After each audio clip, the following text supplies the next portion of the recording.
বন্ধুরা, আজকে আমরা কথা বলছি ধ্বনিতত্ত্ব নিয়ে। ধ্বনিতত্ত্বের মধ্যে আজকে আমরা কথা বলবো ঠোঁটের অবস্থার উপর ভিত্তি করে স্বরধ্বনির প্রকারভেদ। ঠোঁটের অবস্থার উপর ভিত্তি করে স্বরধ্বনির প্রকারভেদ হচ্ছে মাত্র দুইটি।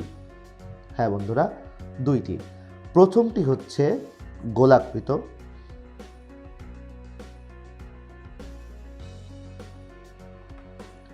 এবং দ্বিতীয়টি হচ্ছে অগোলাকৃত।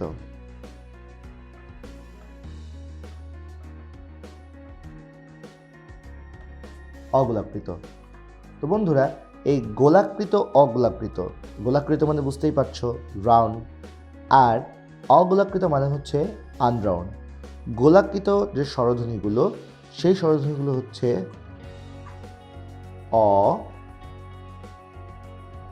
ও, উ, এবং অগোলাকৃত যে স্বরধ্বনি সেগুলো হচ্ছে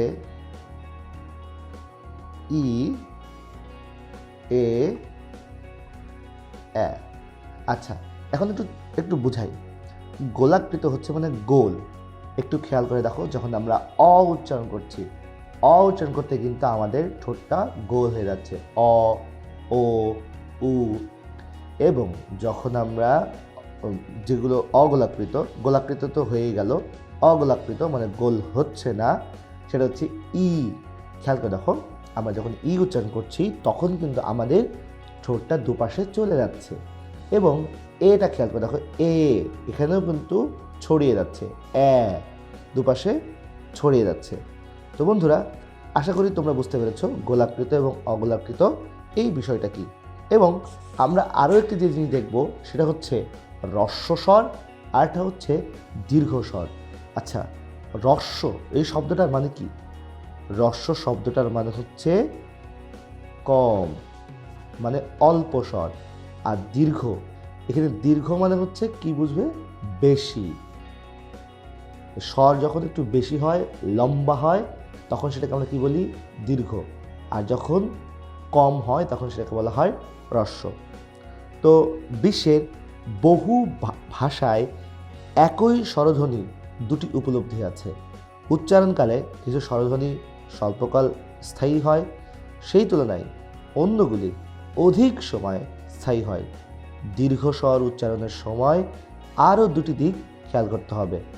একটা হচ্ছে নিচের চোয়ালে মাংসপেশিতে বেশি চাপ পড়বে এবং মুখ দিয়ে হ্রস্ব স্বরের তুলনায় অধিক বাতাস বের হবে, এবং স্বরে যে দীর্ঘ স্বরের যে উচ্চারণ ভেদে দুটি ভিন্নার্থক অর্থবোধক শব্দ তৈরি হবে।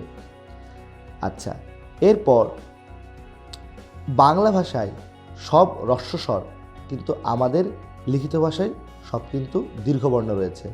যেমন আমরা যে লিখি, খেয়াল করে দেখো, আমরা কিন্তু হ্রস্ব স্বর এবং দীর্ঘস্বর দুটি কিন্তু পাই। যেমন আমরা কিন্তু হ্রস্ব ই এটাও যেরকম পাচ্ছি, আবার কিন্তু দীর্ঘ ই এটাও সেরকম কিন্তু পাচ্ছি। তারপর তোমরা খেয়াল করে দেখো, হ্রস্ব উ এটা যেরকম হ্রস্ব স্বর, আবার একইভাবে দীর্ঘ উ এটা কিন্তু দীর্ঘস্বর, একই জিনিস। তো আমরা যদি একটু খেয়াল করে দেখি, যেমন নদী, এই যে নদীটা, এখানে যে ইটা ব্যবহার করা হয়েছে এটা কিন্তু দীর্ঘ। আবার তুমি একটু খেয়াল করে দেখো, যেমন আমরা বলছি রূপ, রূপ একটু টেনে বলতে হবে। আচ্ছা, আবার যদি বলি সুন্দর, আমরা কিন্তু এখানে এরকম বলি না, সুন্দর এরকম কিন্তু আমরা বলছি না।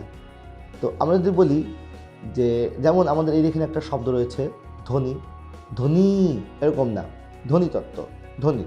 তার মানে আমরা কিন্তু এই যে ই কাজ যেটা ব্যবহার হচ্ছে এটা কিন্তু হ্রস্বস্বর। তো বন্ধুরা, আশা করি তোমরা এই ব্যাপারগুলো বুঝতে পেরেছো। আজকে এই পর্যন্তই, কথা হবে অন্য কোনো এক ভিডিওতে।